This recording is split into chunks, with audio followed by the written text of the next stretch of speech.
Seja bem-vindo ao Jornal Regional. Uma auditoria revelada esta sexta-feira pelo Tribunal de Contas refere que as medidas legislativas implementadas pelo Executivo não são suficientes, podendo não contribuir para a estabilização ou contenção das despesas dos gabinetes. Para os juízes do Tribunal, não existem evidências de que as despesas de funcionamento dos gabinetes dos membros do Governo tenham diminuído na medida em que continuam a não ser divulgadas as verbas orçamentais inscritas para cada gabinete, bem como a respectiva execução. O relatório critica ainda de forma clara os técnicos especialistas contratados pelos gabinetes ministeriais. O relatório levanta também a hipótese de que aqueles técnicos, por não trabalharem em exclusividade, poderem também ser contratados pelos mesmos gabinetes em regime de prestação de serviços. No entanto, o Tribunal de Contas também elogia o aumento da transparência da informação e considera que houve melhorias em relação ao regime anteriormente vigente. Ficamos agora com a síntese das notícias regionais. Um homem de 42 anos foi baleado pela PSP esta madrugada junto ao Forte São João, em Vila do Conde, e acabou por morrer. O agente da PSP foi atropelado e ficou ferido. A vítima seguia num automóvel com mais dois amigos quando foi interceptada por um carro de patrulha após um alerta de que estariam a preparar-se para assaltar uma residência. Segundo a PSP, quando foram encurralados pela viatura policial, os indivíduos tentaram fugir e acabaram por atropelar um polícia de 27 anos. A patrulha defendeu-se a tiro e atingiu o condutor, que acabou por morrer. Os outros ocupantes foram detidos. Um homem morreu esta quinta-feira na sequência de um acidente de trabalho na Praça Revista ao Tripeiro, no Porto, disse fonte dos Tapadores Bombeiros. Segundo a mesma fonte, o homem caiu de um 8º andar e ficou suspenso nos andaimes colocados no edifício que se encontra em restauro 4 pisos abaixo. De acordo com fonte da PSP do Porto, o alerta do acidente foi dado às 11h30, tendo a vítima falecido no local. No local estiveram também uma equipa do Instituto Nacional de Emergência Médica. Uma sequência de 2 acidentes em Valadares, concelho de Gaia, na autoestrada A44, envolveu um total de 7 viaturas, entre as quais uma moto, e causou 3 feridos ligeiros ontem. Os bombeiros sapadores de Vila Nova de Gaia foram alertados para um primeiro acidente no sentido norte-sul da A44, em Valadares, pelas 19 horas. O acidente envolveu 4 veículos ligeiros, dos quais resultaram 4 feridos que foram transportados para o hospital. Quando chegaram ao local, 7 minutos depois do alerta, os bombeiros depararam-se com outra colisão, desta vez do outro lado da autoestrada, sentido sul-norte, que envolveu 3 veículos, uma das quais uma moto. O Clube dos Pensadores arranca o ano com o tema Estado Social, tendo por convidado Jorge Miranda. Em cima da mesa vai estar o Orçamento do Estado para 2013, em virtude da situação económica, pôr em causa a existência de direitos fundamentais dos cidadãos e negligenciar tais direitos, pondo em causa o Estado Social. A Escola EB1 de Francelos foi totalmente remodelada. Um projeto que refere as políticas educativas de Gaia, que tiveram um investimento total de 100 milhões de euros ao longo de 14 anos. Um edifício completamente remodelado. É assim agora a EB1 de Francelos, depois de um investimento feito no concelho e que envolveu uma verba financeira de 100 milhões de euros nas políticas educativas do concelho. Porque, segundo o autarca, é fundamental que os dinheiros públicos sejam bem geridos em prol da população, e sente-se satisfeito pelas medidas sociais da autarquia. Numa Câmara que tem investido tanto em escolas, que tem um pensamento social-democrata, que visa o apoio social às famílias jovens. Durante a cerimónia, o autarca fez questão de salientar a importância das mais-valias introduzidas no concelho ao longo da última década, nomeadamente o facto de existirem livros escolares gratuitos. O apoio que em Gaia existe aos livros escolares gratuitos para todos no ensino básico, que são transladáveis para outros municípios. E, como disse, naquilo que eu tiver influência como cidadão, poderei vir a aconselhar algum autarca no futuro, próximo de mim, e nessas circunstâncias, se ele seguir os meus conselhos, também nessa autarquia existirão livros gratuitos para todos. A poucos meses de concluir o seu mandato, o Presidente da Câmara de Gaia anunciou a intenção de impulsionar ainda novos projetos educativos nas escolas do concelho, numa lógica de aprofundamento do conceito de agrupamento escolar e das relações de proximidade entre escolas. E fez ainda um destaque para a importância das medidas que podem até mesmo ser levadas a cabo em outras cidades. Medidas como estas de caráter social, que têm a ver com uma coerência ideológica, julgo que todo e qualquer agente responsável, no momento em que são cerceados direitos no país por razões da penúria nacional a que chegamos, devem ser tidas em consideração. Porque a educação é fundamental, é importante investir e dotar as escolas de todos os meios necessários para que os mais novos possam ser adultos com formação. A farmácia da Liga de Gaia é hoje uma das mais procuradas no concelho e oferece aos clientes, num só espaço, vários serviços. É um projeto pioneiro que no mesmo edifício junta diversos serviços. A farmácia da Liga foi a primeira a ser fundada por uma instituição mutualista e abriu as portas em 1905. E um dos marcos da sua história foi a sua total reformulação, que deu lugar a um espaço diferente. Moderno e completamente equipado com o que de melhor existe, o novo edifício foi inaugurado em 2005. E da mesma forma que o equipamento técnico melhorou, também os recursos humanos são especializados para darem o melhor atendimento possível. Esta é uma farmácia social que realmente já existe há mais de 100 anos. É uma das farmácias que se tornou das mais movimentadas cá de Gaia. E é uma farmácia que aposta na qualidade, no profissionalismo, uma farmácia que tenta dar o seu máximo e ter a máxima de qualidade e dar atenção principalmente aos utentes, que hoje em dia isso é fundamental.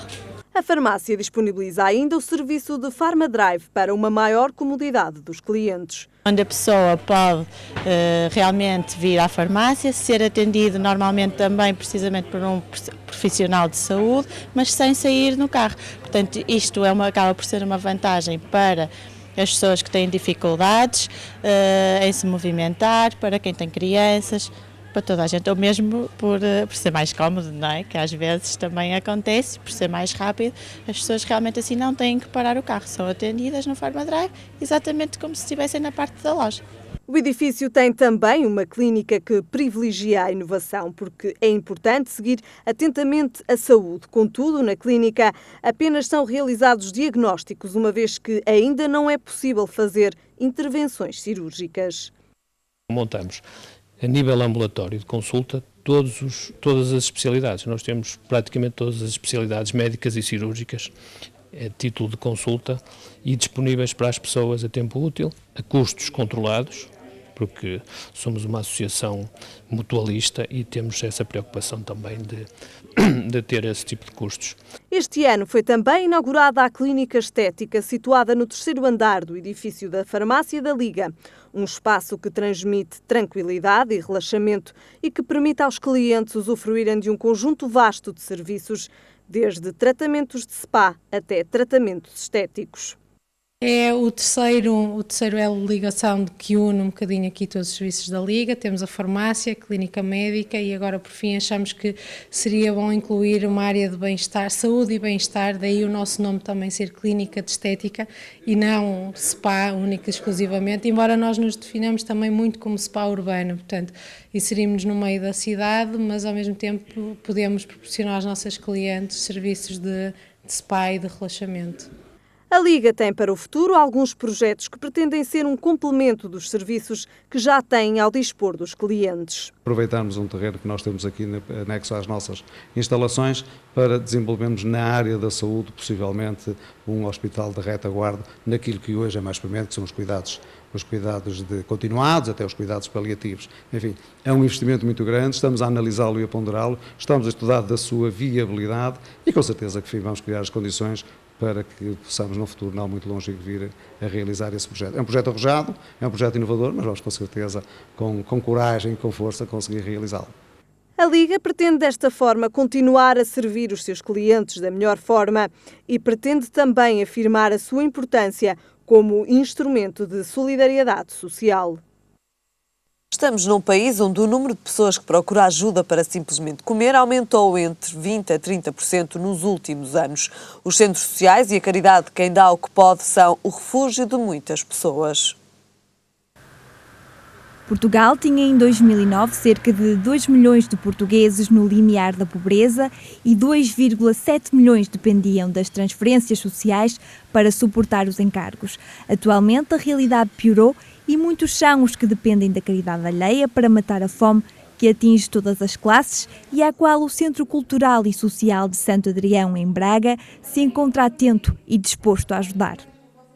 De todas as classes, de famílias de referência que precisam de um apoio, às vezes em cima da hora, numa aflição, mas estamos atentos porque conhecemos muito bem a comunidade que nos rodeia, nós próprios também provocamos muitas vezes o sentimento das pessoas. Se precisarem de nós, apareçam. Desempregados, envergonhados e sem forma de meter comida na mesa, só na cantina social do Centro Cultural de Santo Adrião, no espaço de um ano, foram 139 as famílias apoiadas. Diariamente servem-se aqui 156 refeições. Suprir carências, atender aflições e doar um pouco de tempo são tarefas que fazem parte do dia-a-dia de alguns voluntários que se unem no desejo de melhorar a vida dos mais necessitados. O fazer pelo outro, saber que há famílias realmente a passarem fome, talvez não virem bater à porta por vergonha, porque se calhar sentem-se que ficam a ser expostas, e ajudar nesse sentido. Somos uma família, tentamos, se o utente vem mais em baixo, perguntar o que é que se passa e então o que é que podemos fazer, e há situações em que nós chegamos ao fim do dia e dizemos assim, mais uma vez conseguimos. Márcio Abreu é voluntário há 15 anos, cresceu com a generosidade e o apoio do centro, onde atualmente ajuda a ajudar. Sentimento que o preenche e que faz de si um homem mais feliz. Foi um miúdo aqui da casa também, até aos meus 18 anos. Depois via o que os meus monitores faziam e disse que gostava de fazer o que eles fazem. E cheguei ao voluntariado. A união faz a força e neste combate contra a fome são muitos aqueles que se encontram dispostos a colaborar para que as famílias carenciadas possam subsistir e viver com um mínimo de dignidade humana. É desta boa vontade que o centro vive e consegue, além de comida, oferecer roupa e outros bens. Nós, tudo o que nos dão, mas de todo o género de utilidade doméstica, estamos disponíveis. E depois são os géneros alimentares que recolhemos dos nossos fornecedores, dos nossos amigos, e que de vez em quando nos avisam, venham buscar, e são cargas grandes, que depois repartimos nas prateleiras para distribuir em cabazes ou nas festas, quando entendemos que podemos ser úteis. Mas desde o mobiliário, as roupas, os calçado, tudo, muitas vezes até grandes conjuntos elétricos, eletrodomésticos já valiosos, televisores chegam a vir novos, roupa vem muito nova. Comida, humanidade, acompanhamento e agasalho não faltam nesta instituição que se encontra de portas abertas para matar a fome, o frio e a carência daqueles cuja vergonha de pedir se viram obrigados a superar. Num país cada vez mais pobre, ainda há forma de matar a fome com pão e amizade. Ficamos agora com o nosso comentário no Jornal Regional, como também já é habitual lá à sexta-feira. Muito boa tarde, Lourdes Soares, como está? Começamos pelo nosso primeiro tema. O Público avança hoje que o PS de Matosinhos estará em negociações com Narciso Miranda para encabeçar a lista do PS à Assembleia Municipal.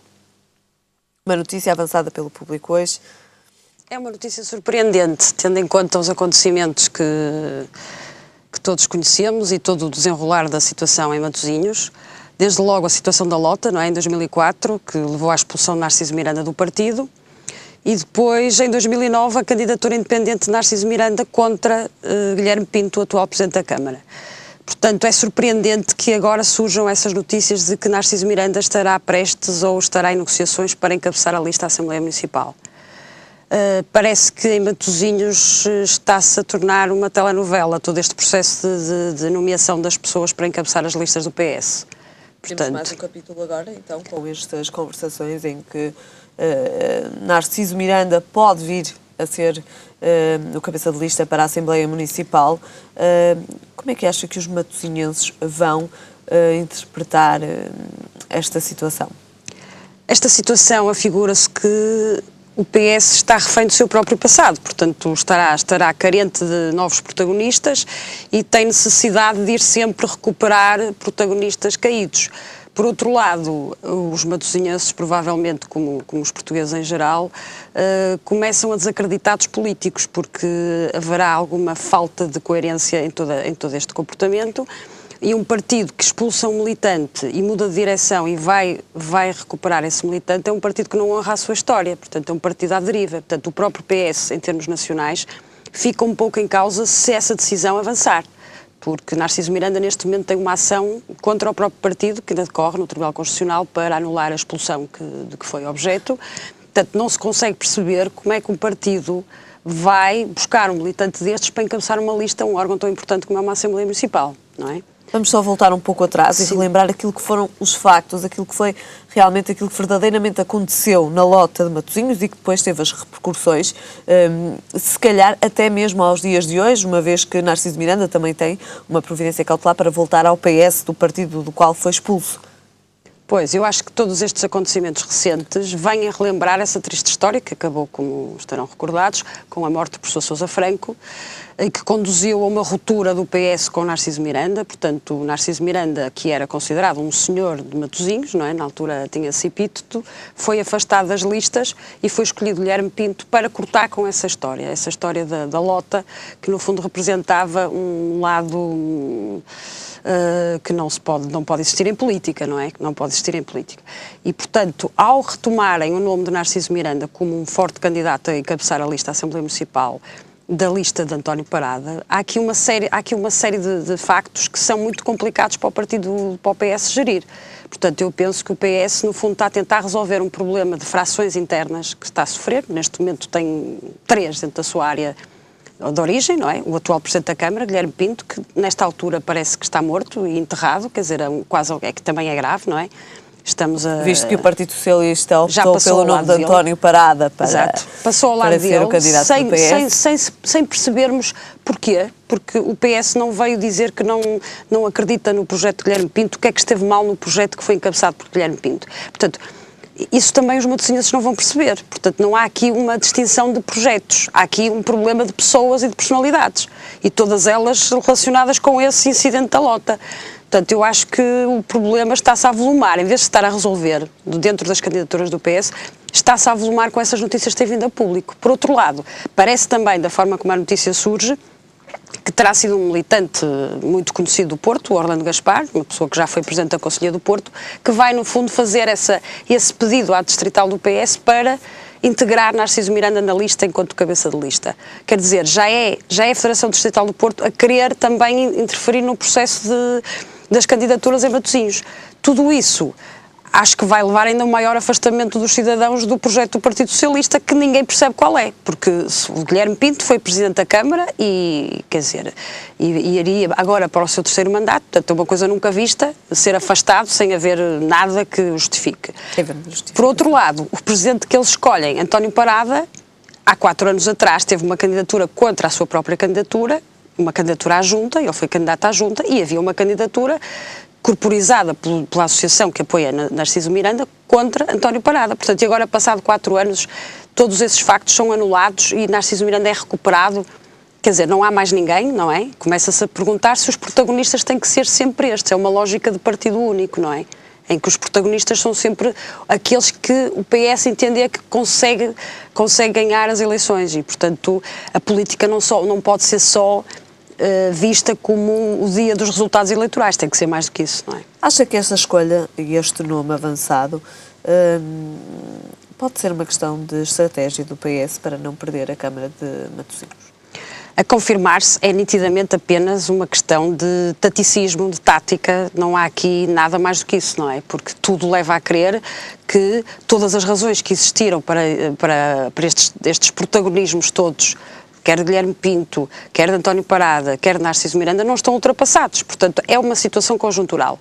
E se o PS eventualmente prosseguir com essa estratégia e se ganhar as eleições, mais problemas ainda virão, porque ninguém está a ver Narciso Miranda, não tem esse perfil de ficar como uma segunda figura numa Assembleia Municipal, portanto vai querer interferir também no Executivo, portanto é toda uma situação muito problemática de gerir para o PS. António Parada também esteve ele próprio envolvido nos acontecimentos da Lota de Matosinhos. Sim, parece que terá sido dos poucos que não sofreu, sim. Portanto, também uma situação complicada de explicar ao eleitorado. Mas António Parada, o líder da Conselhia, e já sabemos, já é conhecido de todos, que é também o nome do PS para a Câmara de Matosinhos, diz que nenhum socialista será excluído porque o partido precisa de todos. Essas frases são bonitas de se dizer, agora depois as pessoas é que têm que interpretar como é que um militante expulso com uma ação contra o partido, que ainda decorre, é recuperado para um lugar dessa evidência, não é? Um lugar de cabeça de lista a uma Assembleia Municipal. Eu acho que isto não pode ser só de palavras bonitas, não é? Tem que haver consistência e o partido tem que ser só um, não pode mudar a direção agora com António José Seguro e readmitir militantes que foram expulsos nas direções anteriores. Pelo menos não é assim que eu vejo a prática de uma organização com a história do PS. Muito bem. As autárquicas de 2013 em Matosinhos, pelos juízes, vão fazer ainda correr muita tinta. Passamos agora para o nosso segundo tema. A Direção-Geral da Saúde decidiu publicar um documento com 10 decisões alimentares para 2013, justificando que neste campo é preferível pensar em decisões simples e fáceis de realizar ao longo de 2013. Esta publicação é interessante porque realmente todos nós, julgo que todos nós, a maioria de nós, quando começa o novo ano, gostamos sempre de tomar resoluções para a nossa vida, deixarmos de fumar, passarmos a praticar desporto, portanto há sempre uma série de resoluções e talvez tenha vindo uma boa altura. Já foi criticada esta publicação por terem relacionado com as afirmações do Secretário de Estado da Saúde, que pediu aos utentes para também colaborarem no sentido de evitarem as doenças. Parece uma afirmação um tanto ou quanto controversa, mas se nós pensarmos que só com a questão do tabagismo, do diabetes 2, que é uma doença que pode ser evitada de alguma forma com hábitos saudáveis, e com o alcoolismo, o Estado gasta por ano 800 milhões de euros. Portanto, talvez seja uma boa altura de adotarem hábitos alimentares mais corretos, que no fundo é voltarmos à nossa dieta mediterrânica, não é? Que nós temos sido um pouco afastados, os portugueses, nos últimos anos, com todo este consumismo, temos ido sempre para soluções mais fáceis da fast food, dos refrigerantes, tudo isso. E a Direção-Geral de Saúde, no fundo, o que nos diz é que talvez, se nós nos limitarmos a coisas mais simples, como o consumo da sopa, das hortícolas, da fruta... Beber muita água, andarmos 30 minutos a pé. Eu, pessoalmente, hoje ainda não andei os meus 30 minutos a pé, mas se todos nós fizermos um esforço nesse sentido, podemos ter uma vida mais saudável.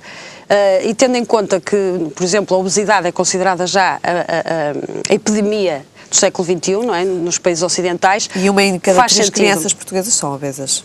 Pronto, e eu acho que nós não pensamos muito sobre isso. Temos que pensar mais e planear a nossa vida. As famílias têm que se planear. Aquele hábito da lancheira que, quando eu era mais jovem, todos nós achávamos que era uma coisa típica de países pobres e até era um bocado mal vista, voltou. Mas agora voltou e as pessoas percebem que isso é bom para a sua saúde. Aliás, em países mais desenvolvidos que o nosso, em termos de hábitos de consumo, esse hábito de preparar a comida em casa e levar comida para o trabalho ou para a escola de uma forma mais saudável, já há muito tempo que é um facto. Portanto, eu penso que também é uma boa altura, esta crise também pode servir para isso, para tomarmos algumas decisões definitivas na nossa vida. É uma forma também de ensinar a poupar em tempos de crise. Sim. Muito bem. Passamos agora para o nosso terceiro e último tema, depois então destes conselhos da Direção-Geral da Saúde, conselhos alimentares para 2013. A crise refletiu-se este Natal nos números do multibanco, com menos 267 milhões de euros movimentados em compras com cartões eletrónicos. Os portugueses têm cada vez mais a consciência de que é preciso poupar. Eu acho que isso é claro. É claro. Há um lado aqui que é evidente, não é? Quando nós temos uma taxa de desemprego de quase 17%, mais de 800 mil desempregados, quando temos os funcionários públicos sem subsídio de Natal, era evidente que o consumo neste Natal tinha que cair, não é? Por outro lado, há um lado que eu penso que é positivo, que é as pessoas refletirem sobre o que é verdadeiramente importante e sobre o que é que são os valores do Natal. E os valores do Natal não podem passar por cada vez consumirmos mais. Portanto, acho que os portugueses estão, no fundo, a tomar o comportamento racional e adequado, que é pensarem naquilo que é importante nesta época do ano e não se limitarem a um consumismo desenfreado, como vimos muitas vezes no passado. Acha que esta é a melhor atitude? Nesta altura eu acho que é a única atitude racional e só mostra que os portugueses realmente, enquanto cidadãos, também sabem ter essas decisões racionais, não é? Prevenirem situações futuras de terem menos rendimentos e, portanto, não vão endividar-se no Natal porque sabem que o próximo ano pode ser também difícil e, portanto, previnem essa situação. E nem os saldos, ou melhor, as promoções de antes do Natal, levaram os portugueses a comprar mais?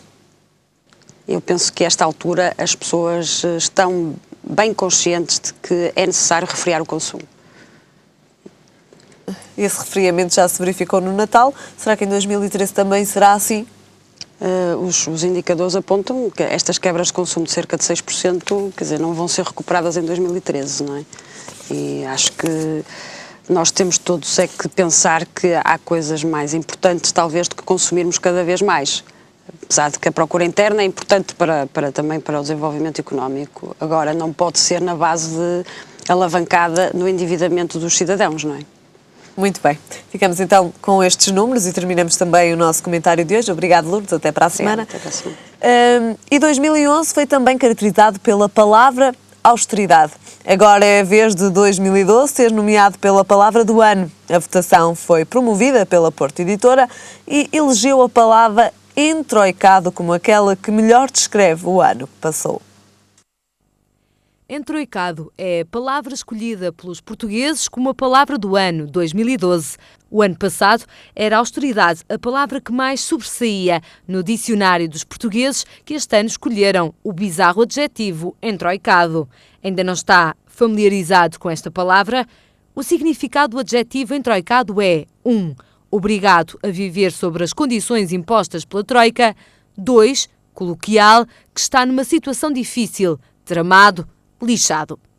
A votação é organizada pela Porto Editora, que adiantou que o segundo lugar foi alcançado pela palavra desemprego, ou seja, alguém que está entroicado. E em terceiro lugar surge a palavra solidariedade, algo que pode desentroicar o país e os portugueses.